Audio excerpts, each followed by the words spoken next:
Welcome to Taking Stock. I'm Amanda Lang. Coming up on the show, a trade war began this week with a highly uncertain path. We've got responses from politicians and business, and women really aren't closing the gap on pay with men. We'll take a look. That's all ahead. First, though, for the week that was in business, it's time for the briefs. U.S. President Trump made good on his promise of across-the-board tariffs on Canada this week, eliciting a sharp reaction from political leaders here and the immediate promise of retaliatory tariffs.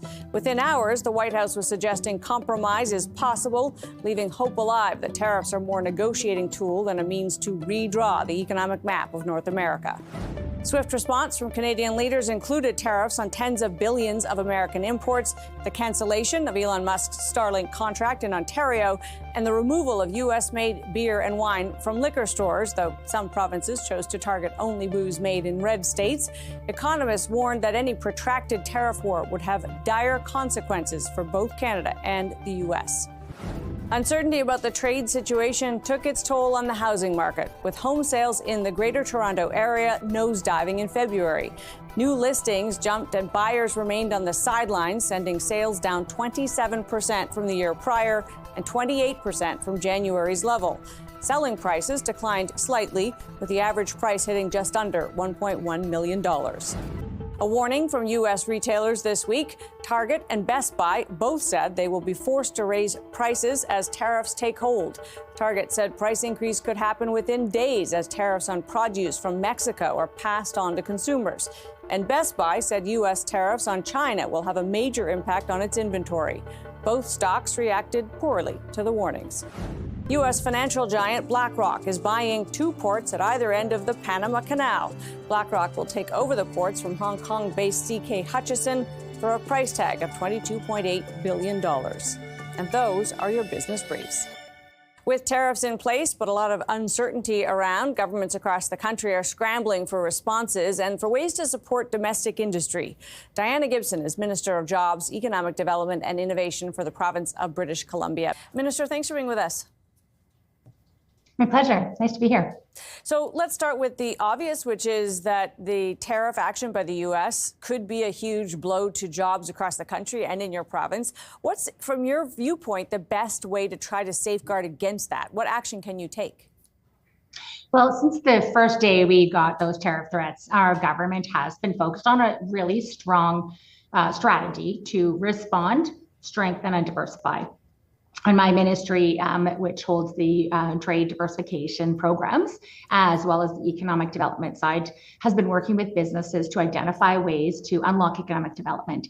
And anything from one-window permitting and increasing the speed of permitting of projects through to internal trade, where we've been working. I've been just last Friday in Ontario with my counterparts from across the provinces and the federal government to unlock internal trade by reducing things like exemptions under the free trade agreement and other trade barriers. So really working to unlock economic development and collaborating with business to do that together.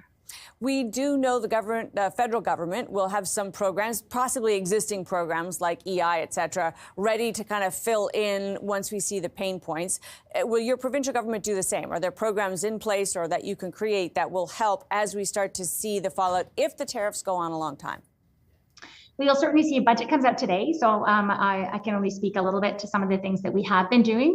We have been working to reduce our small business taxes, provide supports in different ways to our businesses through things like our Manufacturing Jobs Fund in BC, where we're leveraging private sector and federal government investment. So we've been really working with those programs and things like tax room for our businesses to give them a little bit of space to grow and unlock that economic development. And of course, I have to ask you about lumber. I mean, it's been an ongoing, really decades and decades long dispute. Now in focus once again, can the BC forestry industry withstand yet another onslaught of tariffs on lumber?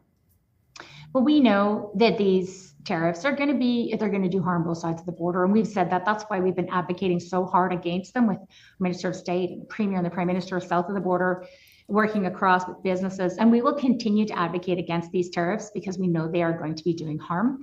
Certainly the forestry sectors know no newcomer to this conversation, having been under the burden of softwood lumber tariffs already, and with this exponential increase, we know that there's going to be challenges. We're working with that sector to do things like support value-added manufacturing and pivots, and we know there's going to be a lot of work to do.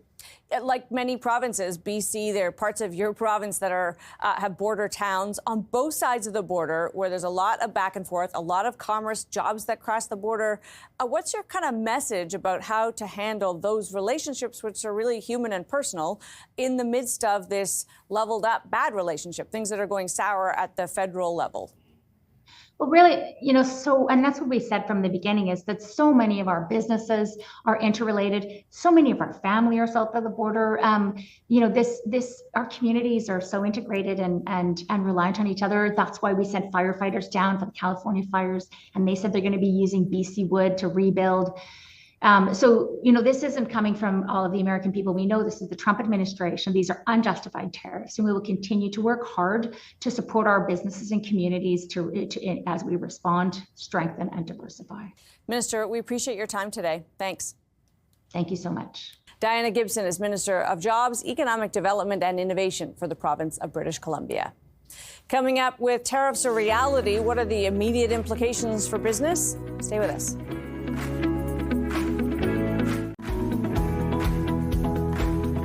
Welcome back. Well, it was a tough week for the Canada-U.S. relationship. Tougher still to know where it goes from here. Beth Burke is CEO of the Canadian American Business Council. Thanks for being here, Beth.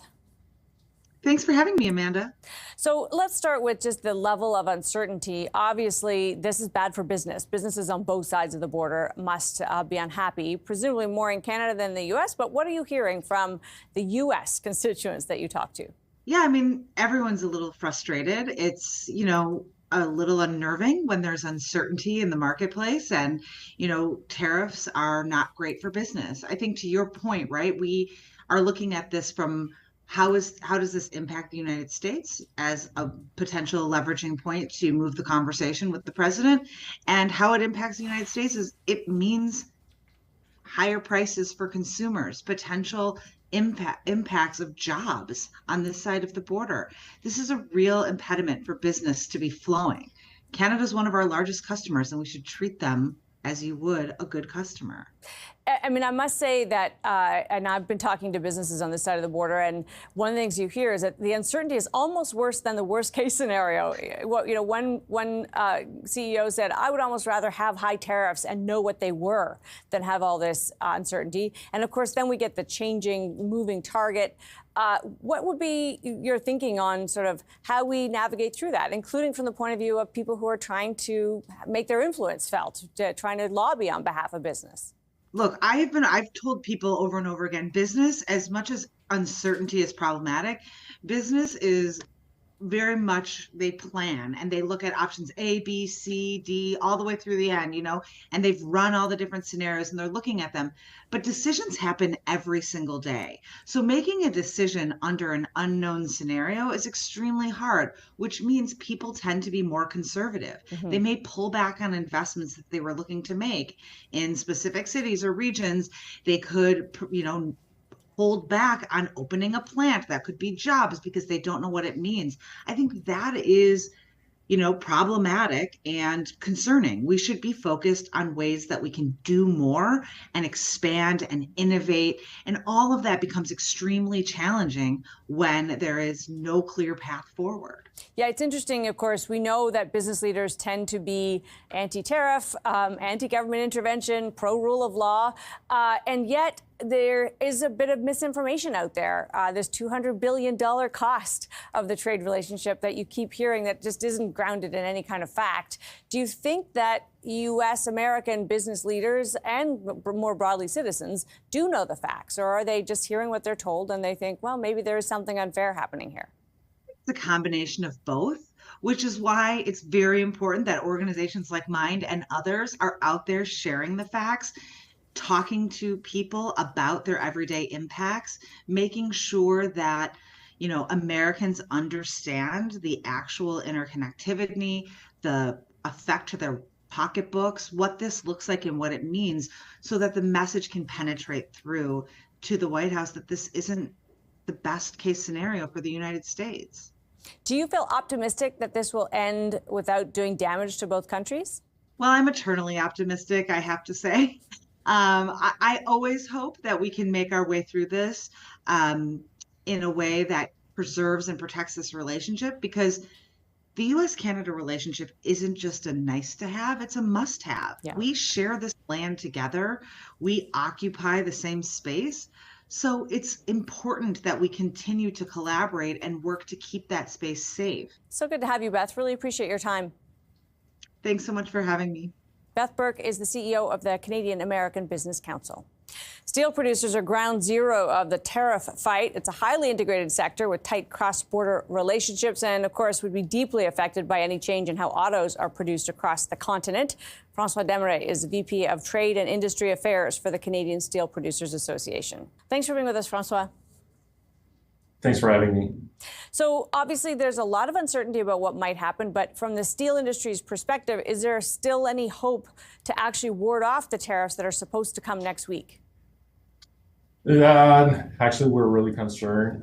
We think that the train has left the station, that those tariffs on steel and aluminum under Section 232 will happen, and this is next Wednesday. So we have to keep in mind that we're now facing a 50% tariff for goods entering the U.S. by next Wednesday, which will be devastating for us. Indeed. Now, we might see, of course, a reduction in those across-the-board tariffs. There's so much unknown, but your industry did go through this, of course, in the last Trump presidency, and the tariffs stayed in place for a long time. Does that give you some perspective on how you can weather the storm, how well producers will manage? Yeah, no, excellent question. Yes, 2018, 2019, we had tariff under Section 232 that was imposed on us. They were in place for about a year. And during that time, retaliation from the Canadian government really helped us to some degree, because we were able to recapture some of the market share in the country, which was able to not totally offset loss of market in the U.S., but at least put us in a better situation to negotiate a way of the tariff with the U.S. And if experience served us right back then, the way out was negotiating, common policy alignment when it comes to steel. And we think that it's probably likely, again, the same scenario we're facing. It seemed as though last time there were some grievances around, foreign content, about steel coming from other jurisdictions that our industry addressed, perhaps. Is it safe to say that perhaps the White House thinks we haven't done a good enough job? In other words, is there something we need to do differently to keep our industry from these tariffs?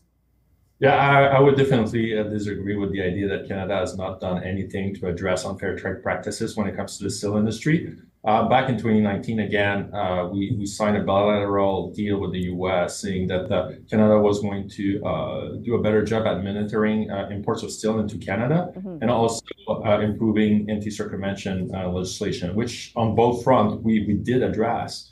And in the last 6 years, Canada did align way better on the U.S. to combat those unfair trade practices. I would just point out to the fact that last summer we adopted a 25% tariff on Chinese steel entering Canada, and so I need to also stress that Canada is not a backdoor for unfair trade steel coming in through Canada and reaching the U.S. market. Last year alone, for 2024, 95% of the steel that was sold by Canada to the U.S. was melted and poured in Canada. So that was not steel just transitioning through Canada. So that is an important point to make. In other words, these are unjustified once again. Did anything change after the last round of tariffs? Did steel producers or manufacturers behave any differently in the intervening years? Well, I don't want to say that we're behaving differently. I would say that the issue of unfair trade practices and overcapacity is, concerns that we had back then and that we still have today. Because we have to understand that steel is one of the sector commodity that is the most challenged when it comes to trade. François, so good to have you for this. Really appreciate your time. Thank you very much. François Desmarais is the Vice President of Trade and Industry at the Canadian Steel Producers Association. Coming up, in honor of International Women's Day, we're taking the pulse of women in business. Stay with us. Welcome back. Well, despite continuing effort to increase the number of women in business and pay them fairly, progress is slow. Here's a look by the numbers. Overall, women made up 48% of employees in 2023. But when it comes to women in leadership roles, Canada is in the middle of the pack with 35.6% representation. That's behind almost half of the countries in the OECD, including the U.S. This is according to data from the Canadian Chamber of Commerce. And women still earn less than men, now 88 cents on the dollar for management roles, up from 80 cents in 1997, a pay gap that persists even in occupations where women outnumber men. In government jobs, women outnumber men at 52%, but their pay is 97% of that of men. In healthcare, 75% of the jobs are held by women, but they make 93% of their male peers. And teachers and social workers are 63% female, but they make 92% of what men in the field make.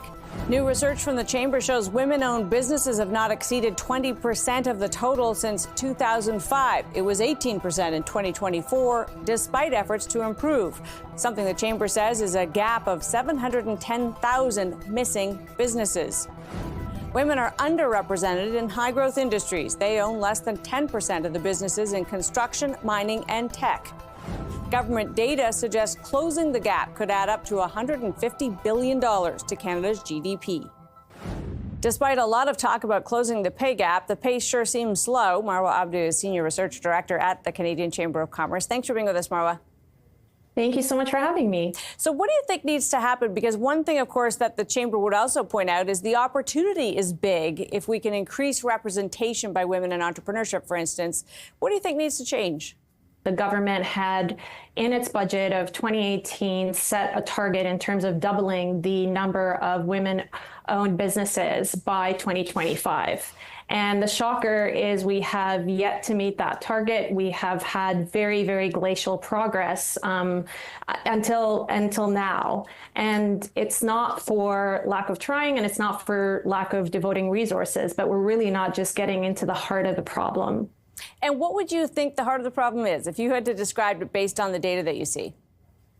Well, I think Canada, if I may say, has been quite apathetic. It's not enough that we just devote funds towards women entrepreneurs and underrepresented entrepreneurs. I think we really need to dig deeper and look past our feet, so to speak, and really think boldly in terms of the actions that we need to take. And that includes really focusing on tax policies. We need to really remove burdens from entrepreneurs and their entry into entrepreneurship. We need to think about the entrepreneurship life cycle, not just starting businesses, but moving from startup to scaling to maturity. We need to think about gendered industries. So there are a lot of industries, and those are cited in the report with the data, where women are still severely underrepresented, and there are clearly very much entrenched gender stereotypes and ideologies that we haven't moved away from for decades.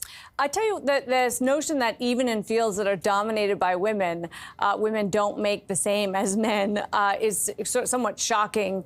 Are we not doing enough to change those standards? And is transparency part of the issue here? Yes, I mean, the short of it is we're not doing enough. We're not getting to the heart of the problem, and we're not actually looking into actually changing policies. We're thinking that, by just creating programs that suddenly women entrepreneurs are going to flock to those programs. But we need to think about training. We need to think about mentorship. We need to think about how we can actually engage women from underrepresented groups. And we know for a fact, even if you look beyond the gender and representation gap story, that Canada is really not in a place to leave opportunity behind. Mm-hmm. Women and underrepresented communities represent a huge opportunity, economic potential of innovation, of productivity that we're just moving past. And we've become sort of accustomed to leaving those communities behind and really sticking to the status quo. And if we've been paying attention to what's been happening, south of the border, and even just the world at large, the world has changed so much over the last few decades, particularly after COVID. And we need to kind of take a deeper look and examine how we are equipping and empowering not just non-racialized entrepreneurs, but racialized communities as well. What can we learn from the countries that are doing this best, in your view? I think there's a lot of emphasis on engagement and learning. I think there's a focus on actually looking to equip women with training and in using up-to-date technologies, in making sure that we're not assuming that women are going to be less productive and less innovative than men in certain industries. Women are more educated than ever. We have the highest record of immigrants that we've ever had in decades. And yet, when we think about what immigrants do when they come into Canada, the first thing that they do is start up businesses. And particularly women immigrants are a pathway to, huge export opportunity. And we're not really thinking past what we've been doing for the last few decades. We've just been accustomed to kind of working with the status quo and assuming that things are sort of going to change on their own. Marwa, so good to have you for this. Appreciate your time. Thank you so much for having me. Marwa Abdu, Senior Research Director at the Canadian Chamber of Commerce. Time for the takeaway and the difference between a hope and a plan. If there was any doubt that we're in a new era of our relationship with America, those were laid to rest this week. Donald Trump didn't just undermine the legal framework of our extensive trade agreement. He did do that, of course, under a smokescreen of national security around the border and drugs. He violated the terms of a deal that he himself hammered out just a few years ago. But perhaps more important than that was the rude awakening on our so-called friendship. Trump has taken aim at Canada's role in North American auto production, noting that much of what is manufactured here could be built there. And that is certainly true. The highly integrated nature of North American auto production was hardly an organic development. It was a sheer act of will on the part of the United States and its Canadian ally. The U.S. gave up production in exchange for barrier-free access to Canadian consumers, as well as efficient and cheaper production in Canada. At the time, post-Cold War, with trade liberalization on the agenda, it was a trade-off that made sense for the U.S. But we all know how the story unfolded when it came to jobs. Good quality, union-protected jobs moved north and then disappeared altogether as automation on assembly lines improved. So the Americans could be forgiven for wondering what's in it for them to hand over so much production to Canada. Arguing that a former version of America liked this plan is hardly a good approach. The real lesson of this week is that Trump and his policy pirates have a larger agenda in mind, one that involves rewriting how Canada and the U.S. will interact. We could wish it away, but if they push through with this vision, Canada will need a plan of its own, one that does not depend on the goodwill of our largest trading partner. My takeaway? It's nice to be nice, but when someone shows you who they are, it is always best to believe them. That's Taking Stock for this week. I'm Amanda Lang. Thanks for being with us.